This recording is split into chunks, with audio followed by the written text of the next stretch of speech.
Welcome, welcome, welcome. I'm your host, Troy Hines, and this is another episode of META H.A.N.D.S Boxing. If you could be so kind, hit the like button, the bell icon, and follow us here on YouTube as we will have some amazing upcoming shows, predictions, analyses, and fighter interviews. Let's get into it. We all saw one of the greatest chess matches, definitely of this year, and perhaps in recent years, within the last 5 years, I'll just go that far. This has been one of the most entertaining fights. When you look at the fight between the undisputed lightweight world champion in Devin the Dream Haney and Vasyl the Matrix Lomachenko. Oh my Lanta. We saw an amazing fight. The issue that I think we're having is this so-called controversy. So many butthurt fans. I don't know what's going on in the sport where so many casuals may have a problem with what they saw, and maybe their judgment is a little cloudy because they just need some education. They need a class on how you score rounds and what it is you're looking for when you score a round. Let's look at the 4 criteria of judging a round. 1, effective aggression. 2, clean punches. 3, defense. And 4, ring generalship. Using a combination of footwork and punching, a boxer will use ring generalship to gain advantage in their position to land cleaner punches or to force an opponent to move and react in a specific way. Okay? If we look at the Compubox scores, okay, I don't look at Compubox scores to say this is what it is 100%. Compubox scores are there to keep you honest. So in retrospect, you can look at how you judged a round, whether that round was a 10-9 round for Haney or it was a 10-9 round for Lomachenko. In this bout, there were no 10-8 rounds. This was a 10-9 round kind of fight, okay? So if I look at how I scored this fight, I scored the rounds. First round, which you'll see, Haney landed 6 punches of 32. Lomachenko landed 6 punches of 26. Again, very subjective, but I gave that first round to Haney.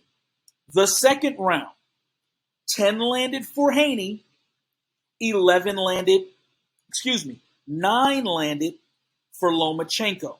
Okay? So second round, let's say that again. 10 landed for Haney, 9 landed for Lomachenko. Okay, I scored the second round for Haney. Third round, 9 punches landed for Haney, 11 punches landed for Lomachenko. I gave the third round to Lomachenko. The fourth round, 11 punches landed for Haney, 6 punches landed for Lomachenko. I scored the fourth round for Devin Haney. Fifth round, 13 punches landed for Haney, 12 punches landed for Lomachenko. That fifth round, I gave to Devin Haney. The sixth round, 12 punches landed for Haney, 7 punches landed for Lomachenko. I gave the sixth round to Devin Haney. He is dominating the first half of the fight. In the seventh round, 9 landed for Haney, 11 landed for Lomachenko. I scored the seventh round for Lomachenko. Okay? That's the second round he won since that third round. Okay? Then you have the eighth round. 9 landed for Haney, 9 landed for Lomachenko. I scored that eighth round for Lomachenko. Okay? Ninth round, 13 landed for Haney, 9 for Lomachenko. I scored the ninth round for Devin Haney. The 10th round. This is the ooh and ah round for all of you Loma fans. Okay? 5 punches landed for Haney. 11 punches landed for Lomachenko. The 10th round clearly went to Lomachenko. So yes, I do agree. It was an egregious error by the judge Moretti because for sure Lomachenko won that 10th round. In the 11th round, even more decisive. 2 punches landing for Haney and 20 punches landing for Lomachenko. The 11th round went to Lomachenko. And to close the show, 11 punches landed for Haney, 13 punches landed for Lomachenko. Again, Compubox is to keep you honest, but if we go back to how we score rounds, effective aggression, clean punches, defense, ring generalship. For what I saw on the spot, because of course we didn't have access to the Compubox scoring, I scored the 12th round for Devin Haney, which would make the scorecard 115 to 113 for Devin Haney. Okay? So Devin fought the fight that I did not want him to fight, but I am so proud of what the young man did. So the fans were not cheated out of an amazing event. I would have preferred Devin to stay on the back foot, box the entire fight using long-range missiles, never allowing the shorter-armed man the chance to get in close. But Lomachenko, future Hall of Famer, 2-time gold medalist, he is absolutely amazing. We can take nothing away from this man. He had an impressive and dominant 10th round and 11th round, make no mistake. But he couldn't get the knockdown that he probably needed to win because he respected Haney's power more than he's letting us know.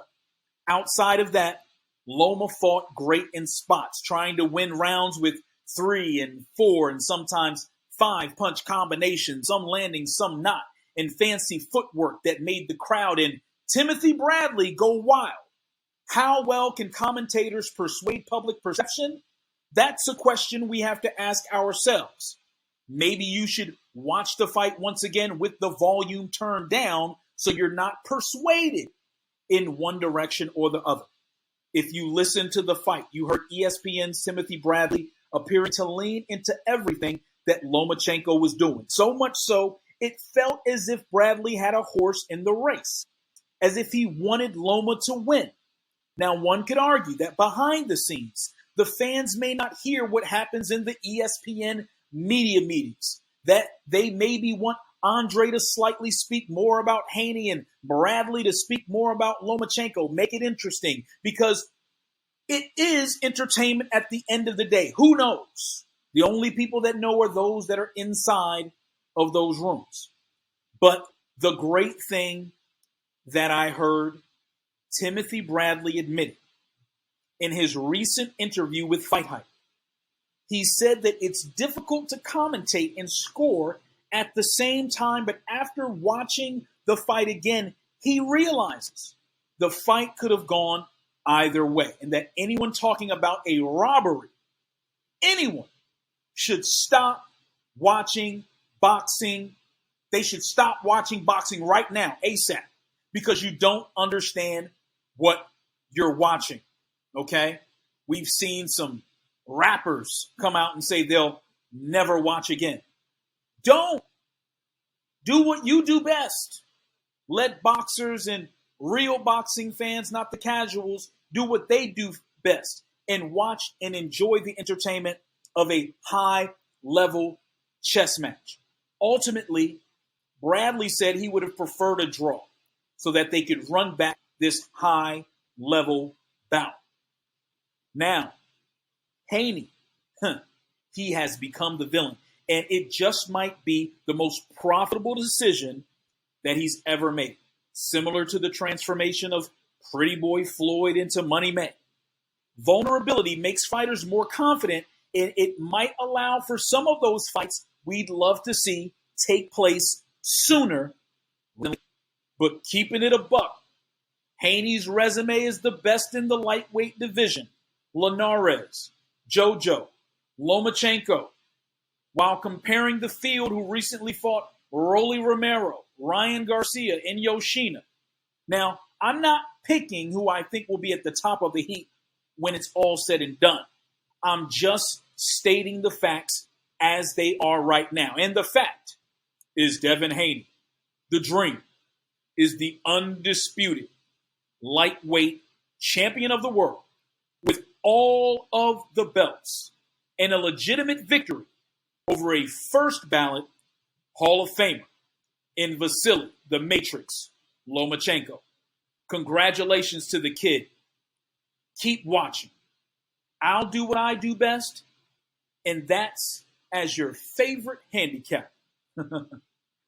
More predictions and analyses to come. That's all I got. This is Troy Hines. This is META H.A.N.D.S Boxing. Stick and move.